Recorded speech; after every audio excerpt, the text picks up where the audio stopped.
Okay, I don't know if I can actually say this for certain, but I feel like this episode is going to feature me taking a more emotional stance than a logical one.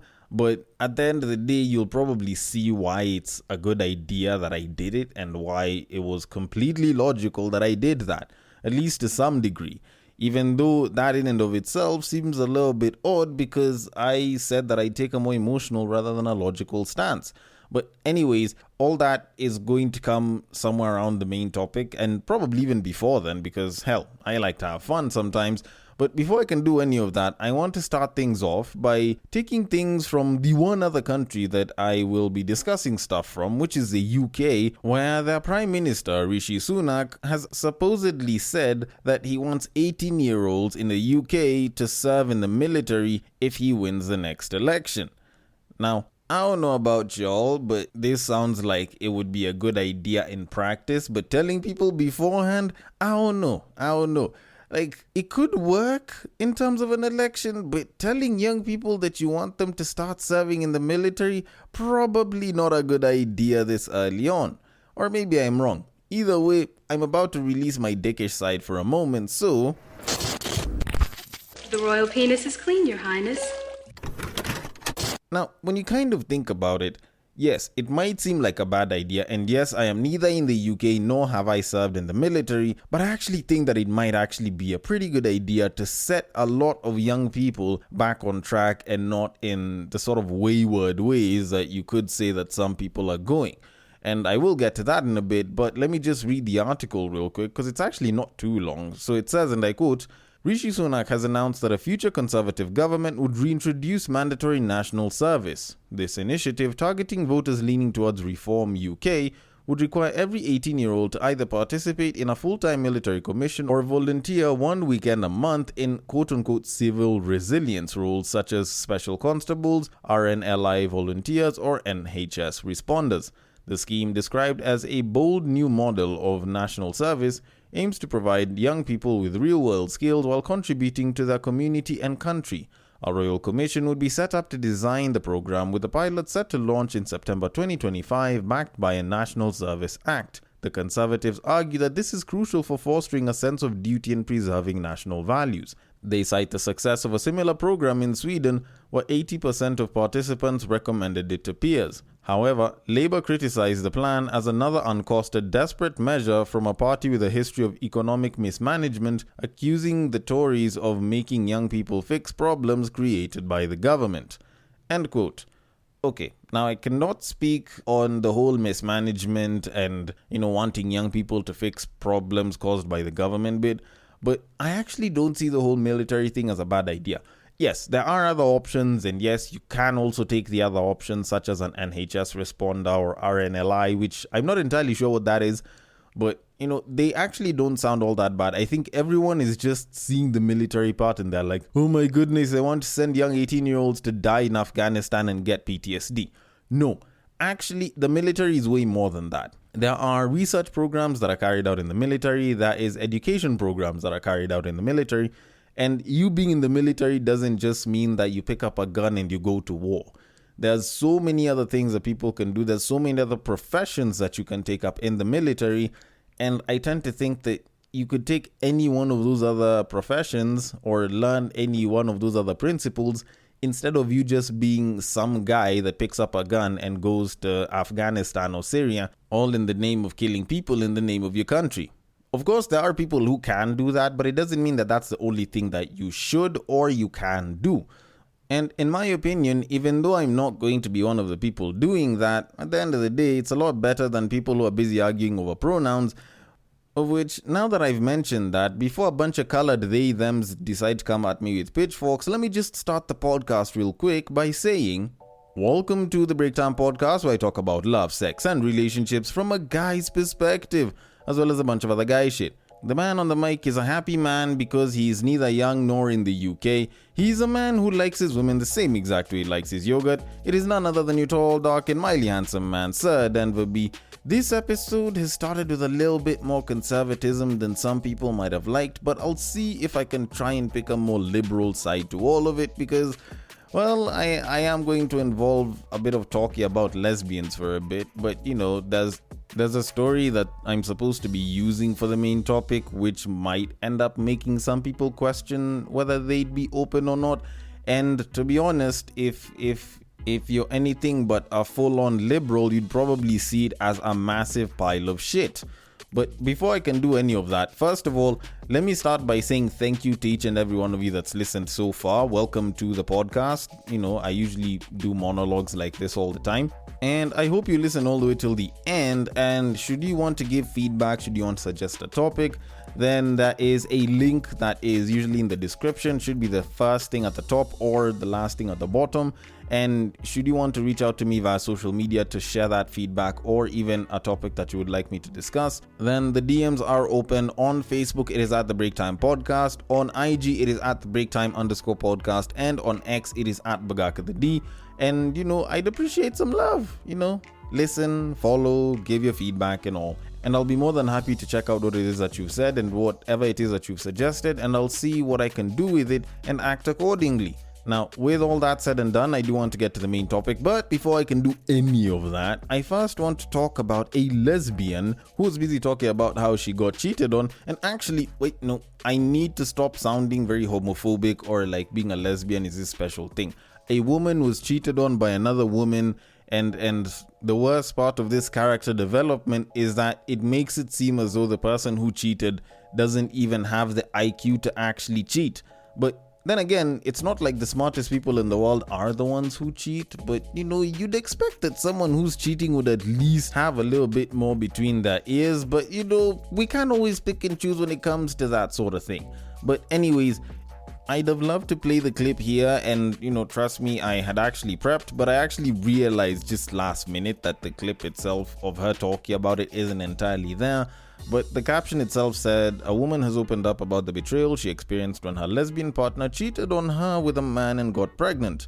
The shocking twist, the partner tried to convince her that the resulting pregnancy was actually hers." End quote. Now, I don't know, maybe it's just me, but there's a certain slight happiness that I have that this story exists, because how people have been saying, men have the audacity, the kind of audacity that men have when they tell us some of these things.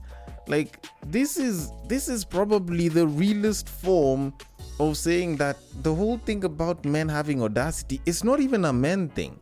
It occurs on both genders.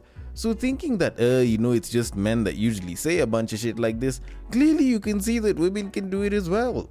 It's just that they don't do it as often, and, sometimes actually think things through, or they jump to the emotional crutch of They just think things through, or they jump to the emotional crutch of crying. But then again, with all that said, it is kind of sad that someone would actually cheat and get pregnant and then go and try and place the pregnancy on the shorty. You'd think that lesbian relationships, or just about any other relationships that aren't straight people relationships, would actually have something different. But no. Clearly, we are seeing a situation where this is actually a thing. But all in all, you require a sperm to actually do that, and to think that an ovum would try to break through the boundary of another ovum is just, I don't know. Maybe I'm the one that doesn't know science, but that just sounds like very, very typical bullshit. And the saddest part is I actually had to do all of this explaining just to show that it's practically impossible for a woman's egg and another woman's egg to result in a kid. But then again, even if I didn't have to do that, it's basic information for people to know that for reproduction to happen, you need a sperm and an ovum. But, unfortunately, it seems like some people have two brain cells and both of them are fighting for third place.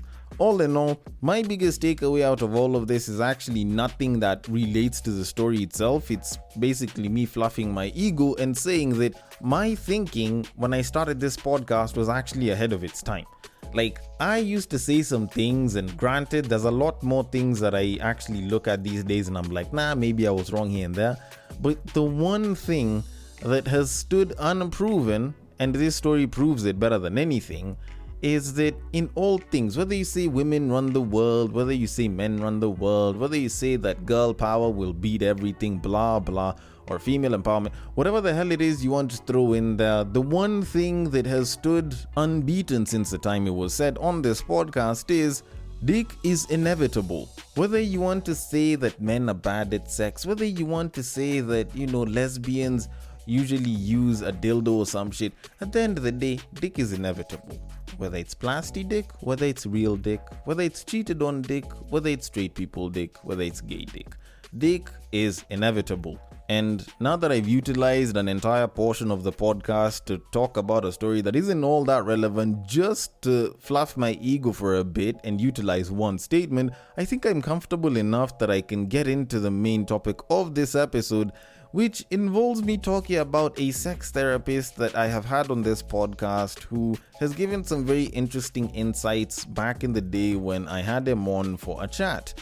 Now, his name is Maurice Matheka. He's someone that I have been a fan of. I don't entirely agree with everything that he does say, but there's a lot of things that he said regarding women and regarding sex and, the realm of relationships that does actually hold some merit. Unfortunately, this isn't one of those times because as per a conversation that he had with someone that he decided to post up on his IG, there were some things that he said or at least alluded to that I don't entirely side with, and unfortunately this is one of those cases where I do not agree with this guy in entirety. Now, I am going to read out the conversation from the other person's side as well as his side. So what the other guy said was, and I quote, "Mambo Maurice, I hope you are good, boss. I have been dating for 2 years. It will be 3 in September. When we met, she said we must be living a certain lifestyle, but boss, see, the economy has been bad. It is good to be honest, so you can advise me. I earn net 112k, she earns 74k net. We are not struggling because I'm a believer of living within your means. But for her, she wants more. I did tell her that we would have upscaled by now, but I have not managed. I know I should not have promised her, but I thought things were going to work out. Last year, a good job opportunity fell through. I was banking on that to lift me. You understand? The reason I am contacting you is so embarrassing and hurtful to me. She recently told me that for the past year, she has been having a sponsor. She told me she had received a bonus from work. She paid rent for 3 months last year. I thought it's love, but it turns out it was her sponsor. Our holiday to Diani was also him." End quote. So Maurice says, and I quote, "Hold your horses, bro. I need some context to your story. You live together, is that correct? How old are you both?" End quote. To which the man says, "Yes, we live together, but she hates the area. She prefers somewhere more uptown, but I can't afford it. I am 34, she is 31. You didn't ask, but I will share. The sponsor is 46. They met at a work event. He is loaded. She told him she has a boyfriend and she can only see him 2 times a month. She said she wants me in her life, but she will not let go with her sponsor. I can live with using him for money, but I can't handle that she has sex with him." End quote. To which Maurice says, and I quote, "Bro, I hear what you're saying, but in all honesty, you wouldn't be contacting me if you had decided to leave. So what is it that you need from me?" End quote. To which this guy says, and I quote, "I do not want to leave her. I know why she went down this road. We have had lengthy talks about her expectations. I made the mistake of asking her about him. I asked her if she hates his sex. She replied no." Bro, I don't know how to put it other than in the manner that I need to. These streets are rough. You are okay spending a man's money, but you draw the line at him having good dick game. End quote. Maurice says, and I quote, "She clearly has a vision for the two of you, and only she can reveal it as time goes. I say this because she had the option of leaving you, but she wants you in her life. The easiest thing would be to tell you to leave because you deserve better, but from experience, that is an emotionally thought process that does not reflect the facts. Greener pastures are an illusion. In my opinion, work with what you have. Facts. Your relationship at the moment is not conventional, but then again, whose is? Like I said, she wants you around, that has value. Her sponsor is not going to facilitate for free, so you can't muster the reality of her sexual life with him. You can bail. That is up to you. If I were you, I would ride the wave. Unless you surf, you'll never know what's beyond the horizon. It's a risk, but the other risk you should consider is meeting another woman who ends up being the daughter of the devil, giving nothing but grief. Bro, stick it out. See where the unorthodox dynamic takes you." End quote. To which the guy says, Thank you. You have made a lot of sense. I had not looked at it that way. I am not as experienced as you, but I do know that greener pastures are not always green. You are right. I had decided to stay, but I needed to hear your side before I confirm my position. I am staying. Nothing in life is easy. I will see it through. I don't have the energy for another relationship, despite everything she wants me. Asante bro, you are a wise and sober man. End quote. End of story. Alright, now I'm not gonna lie, this story actually sounds a little bit fake, but I'm going to take it as real because he posted it up, and I don't think he'd want to post up a fake story just for a couple of likes because it's not like it even has that many. But all in all, like, there's so much that I want to say about this, of which before I can say anything, I will say that logically speaking, Maurice is actually right. Like, I hate to admit it, but logically, Maurice is actually right. The extra dick that she is taking means that she is making more money, which means that it's an additional source of income for the both of them. And logically speaking, without any humanity thrown in there, if it's pure logic and rationality, then yeah, they're all gaining out of this. But with that said, I'm going to leave that logical side of it because for one, I am a human, for two, I am a guy, and for three, I have a certain amount of pride and I have a reputation to uphold, not just externally but internally as well, and I am not about to mess any of those things up for anyone.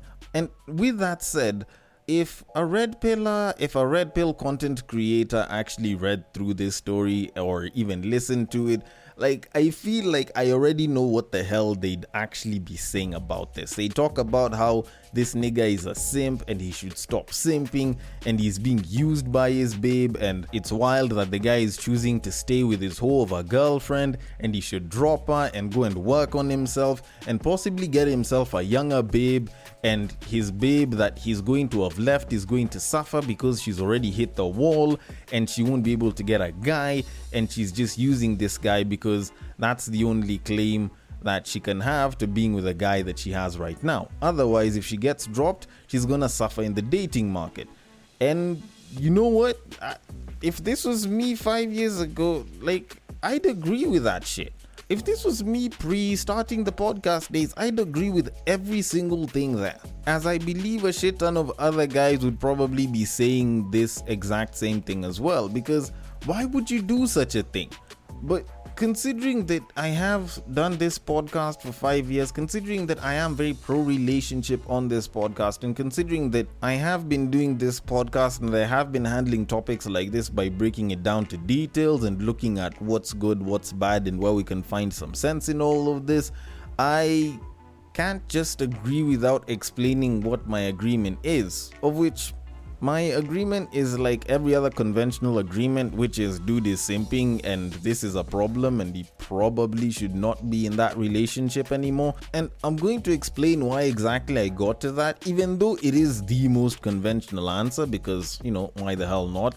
Now, one of the first things that I noticed, and I'm going to just go not in any particular order, I just wanted to pick the bit that seemed like it was mentioned the least and it was sort of discussed the least, and that was the part where this guy was busy talking about how the babe did not seem to hate the sex or think that the sponsor's sex was actually bad. And the thing is, when I think about it, okay, the guy was busy talking about how he's comfortable with using the other man's money, but he draws the line when it comes to sex. Now, I found it very weird that Maurice would just gloss over that and be like, you know what, just write it out, blah, blah. And I know the guy has this thing that he says about, oh, you know, stop thinking about another man's dick if you have your own and shit. But honestly speaking, I think this is probably the one thing that bothered him the most. Like, dude actually said it right out. He was like, I can live with using another man's money, but when it came to the sex though, like, that one really bothered him. Because guess what? For a lot of modern guys today, your sexual prowess is almost to some degree tied to your reputation. And if someone can give it to your woman better than you can, it's suddenly a big thing. Of which, first of all, if it's your woman, if someone else is giving it to her, that's a very clear problem, you know. But then again, you know, that problem, maybe it's a much tinier problem in the grand scheme of the entire situation. Maybe that's something that he'll probably find a way to get around. All right, let's look at some of the other problems that are there.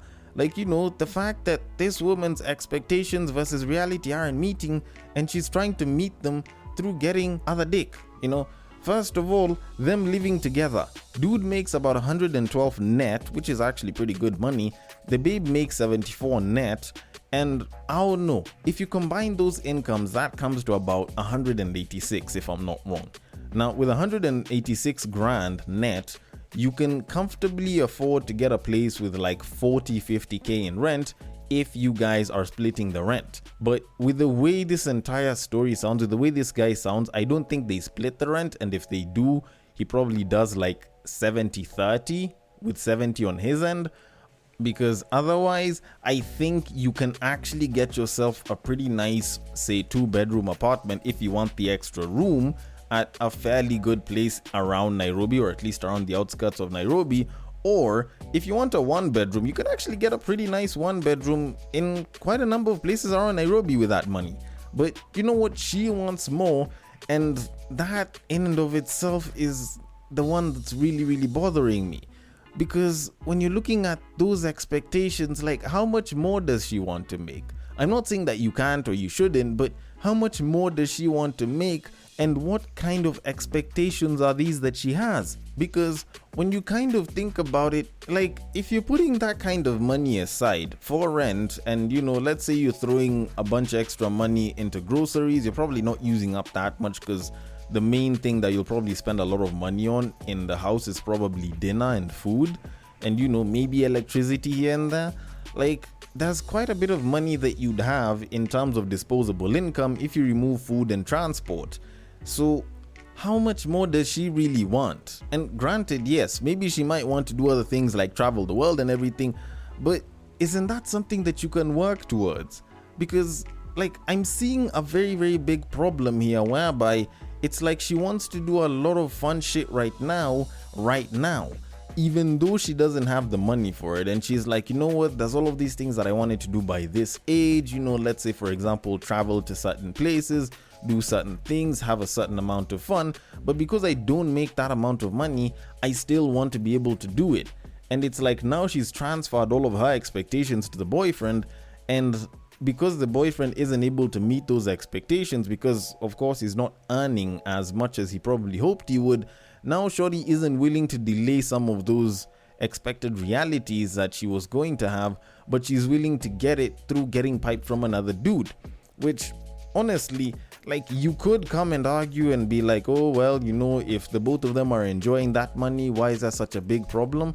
And maybe if the guy makes more money, then she'll probably stop doing it.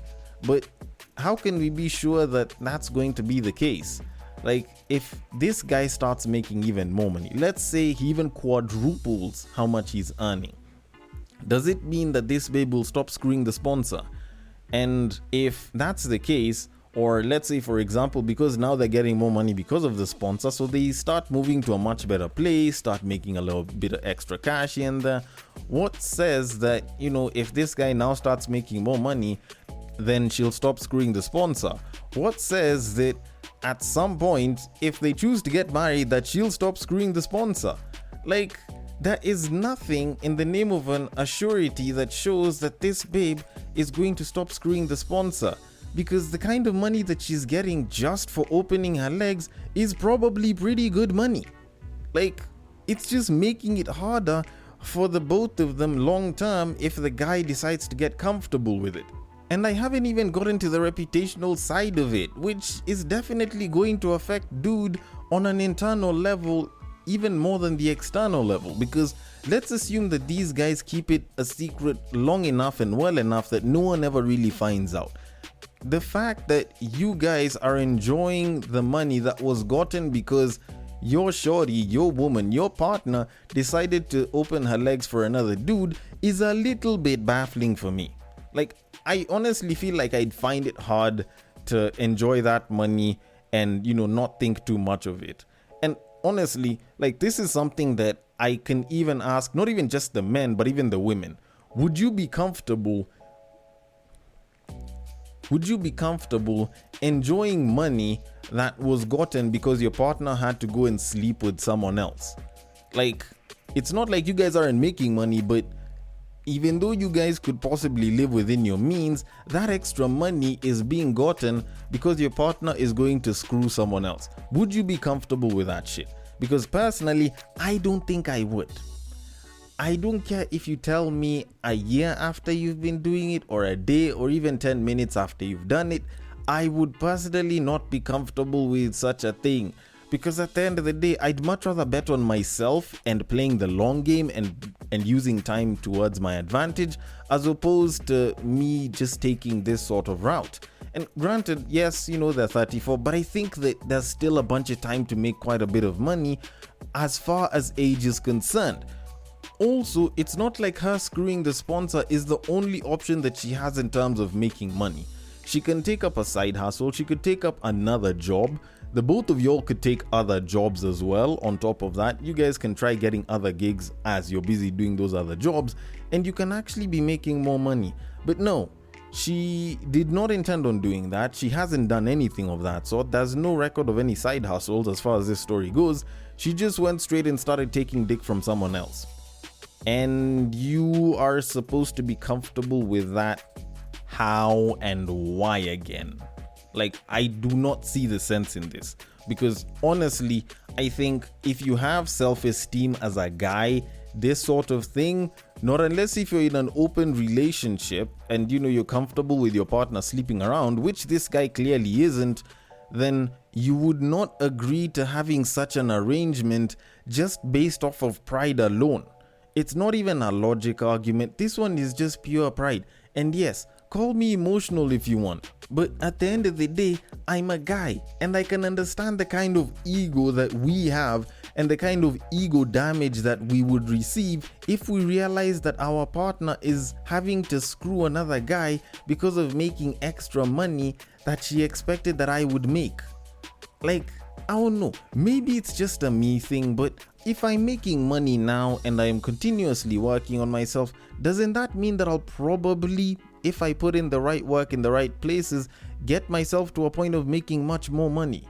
And if that's such a big issue for the babe because she wants to live a certain kind of lifestyle right now, then isn't it also okay for her to leave and get someone else that can provide that lifestyle while I continue putting the work into myself and find someone that I believe is probably going to be more loyal to the relationship than to whatever her financial interests are?